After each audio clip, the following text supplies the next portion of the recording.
안녕하십니까. 1980년대 고공시절 군대 이야기를 나누는 예비역병장입니다. 오늘도 저의 옛날 군대 이야기와 함께 추억여행 떠나시죠. 여러분들의 관심과 사랑, 그리고 구독과 좋아요 부탁드리며 오늘 이야기를 시작합니다. 나는 대한민국 예비역병장이다. 제 1권 훈련병 시절. 5번째 이야기. 검사. 군대에서의 2번째 날이 밝았습니다. 아니, 엄밀하게 말하면 군대에서의 첫 번째 아침입니다. 아침 6시. 아직도 어둠이 가시지 않은 그 시간에 나는 군대에서의 첫 번째 기상납 팔소리를 들었습니다. 기상을 하자 별도의 일조점 없이 기관병이 와서 인원 파악을 하고 다시 식사당번 10명을 뽑아 밥통과 반찬통을 들고 가서 식사를 타오도록 했습니다. 아침 식사를 마치고 나서는 식사당번 다음 번호 순으로 15명을 뽑아 식기당번 역할을 주어 모든 소대원 식기를 가지고 세면장에 가서 식기를 닦아오게 했습니다. 그런데 이 식기를 닦는데 재미있는 것이 있었으니 식기를 닦는 15명을 보호하기 위해 다른 30명의 소대원들을 감시로 세우는 것이었습니다. 사실 감시병력의 임무는 식기당번을 보호하는 것이 아니라 식기를 보호하는 것이었습니다. 기관병 이야기로는 입소연대 각 소대에는 식기가 부족한 곳이 있는데 이 소대원들이 식기세척장을 일거에 덮쳐 식기를 빼앗아 간다는 것이었습니다. 그러기 때문에 감시병력이 좀 늘어서서 식기세척조를 보호해야 하고, 만약 감시가 뚫려 식기를 잃어버리게 되면 감시조가 식기값을 물어내야 한다고도 했습니다. 참으로 눈 깜짝할 사이에 코 베어가는 세상이라더니 군대라는 곳이 바로 그런 것 같았습니다. 나를 비롯해 많은 사람들이 처음에는 이곳이 바로 훈련소인 줄 알았습니다. 그러나 이곳은 입소대였습니다. 이곳에서는 장정들을 다시 여러 가지 검사를 실시한 뒤 대기시키다가 훈련소에 투입시키는 역할을 하는 곳이었습니다. 이곳에서 검사 결과가 나쁘면 집으로 귀향하는 장정들도 간혹 있다고 하더군요. 기관병 말로는 귀향 조치돼도 내년에 다시 신검을 받고 다시 이곳에 오게 된다고 하면서 괜히 머리 굴리다가 입대만 늦어져서 나중에 더 고생한다고 엄포를 놓았지만, 들리는 소문으로는 귀향 조치되면 대부분이 방위로 빠진다고 했습니다. 그런 이야기를 들으면서 속으로 내게 그런 행운이 왔으면 하는 바람도 있었습니다. 이곳에는 우리 동기들 말고도 많은 장정들이 더 있었습니다. 모두가 우리보다 앞서 입대한 사람들인데 자이든 타이든 검사를 안 받았거나 못 받은 장정들이 상당수 있는 것입니다. 입소연대는 아무리 길어도 15일 이상은 대기시키지 않는다고 하니 아무리 빨라도 기껏 우리보다 2주 정도 먼저 입소한 고참인데 그들의 위세는 대단했습니다. 그들은 향도로서 내무반장을 도와 우리들을 통제하고 기관병들보다도 더한 위세로 우리를 드자비했습니다. 우리는 이 지긋지긋한 곳에서 빨리 나가고 싶어서 이리 뛰고 저리 뛰어다니는데 저들은 왜 저리 느긋할까? 전혀 바쁠 것 없다는 듯이 느긋한 그들을 보며 궁금했는데, 나중에 훈련소에 투입되고 난 뒤에야 그들은 무언가를 알고 군대에 온 현명한 사람들이라는 것을 알았습니다. 훈련소에는 모두 7개의 훈련연대가 있는데 각기 연대마다 배출되는 훈련병의 보직과 부대 배치의 차이가 있다는 것입니다. 그들은 좋은 조건의 훈련연대에 TO가 발생하기를 기다리고 있었던 것입니다.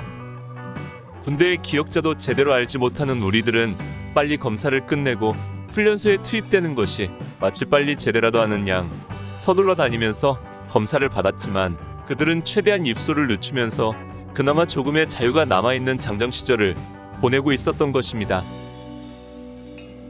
입소대대에서의 검사 종류는 신체검사, 기술검사, 적성검사, 인성검사 등이 있었는데 먼저 신체검사부터 시작했습니다. 신체검사 장정, 집합! 내무반장의 전달에 우리는 자신들의 유일한 소유물인 세면백과 병역카드를 들고 서둘러 집합했습니다. 세면백은 어디에 둘 곳이 없었기 때문에 항상 가지고 다녀야 했습니다. 검사를 위한 집합은 아무 기준도 없이 처음에는 선착순으로 40여 명씩 끊어서 출발시켰습니다. 나중에 알고 보니 검사도 순서가 있는 것이 아니라 검사자가 자신의 신체 검사 용지를 들고 검사장을 각각 찾아다니며 대기자의 후미에 붙어 있다가 차례가 되면 검사를 받는 것이었습니다. 이후에는 검사를 위한 집합도 따로 없었고 식사 시간이 끝나고 업무가 시작되면 자신이 받지 않은 검사장으로 스스로 찾아가 검사를 받았습니다. 신체 검사는 병무청에서 실시했던 신검과 거의 비슷했는데 다른 것이 있다면 검사장이 여러 곳에 분산되어 있어서 우리들은 이곳저곳을 찾아서 뛰어다녀야 했습니다. 정신없이 다니다 보니 이미 받은 검사장에 갔다가 되돌아 나오는 해프닝도 있었고 또한 서둘러서 다니다 보니 신발들이 바뀌었습니다. 검사를 마치고 나오면 최소 수십 켤레의 신발 중에서 자신의 신발을 찾기란 쉬운 일이 아니었던 것입니다. 더구나 신발은 집으로 옷을 보낼 때 포함되지 않는다는 소문이 있자 어차피 버릴 것이라는 생각에 자기 것이라는 개념이 없어져서 더욱 그랬습니다. 처음에는 짝이라도 맞는 것을 신고 다녔지만 나중에는 서로 짝짝이 신발을 신고 뛰어다니게 되었습니다.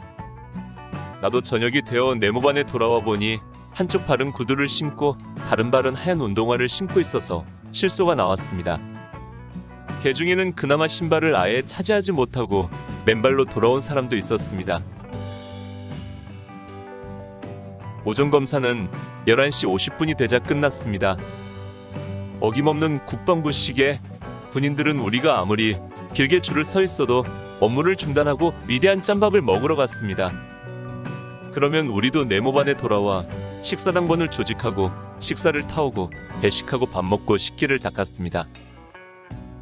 밥맛은 여전히 쓰고 맛이 없었지만 어제보다는 조금 나았습니다.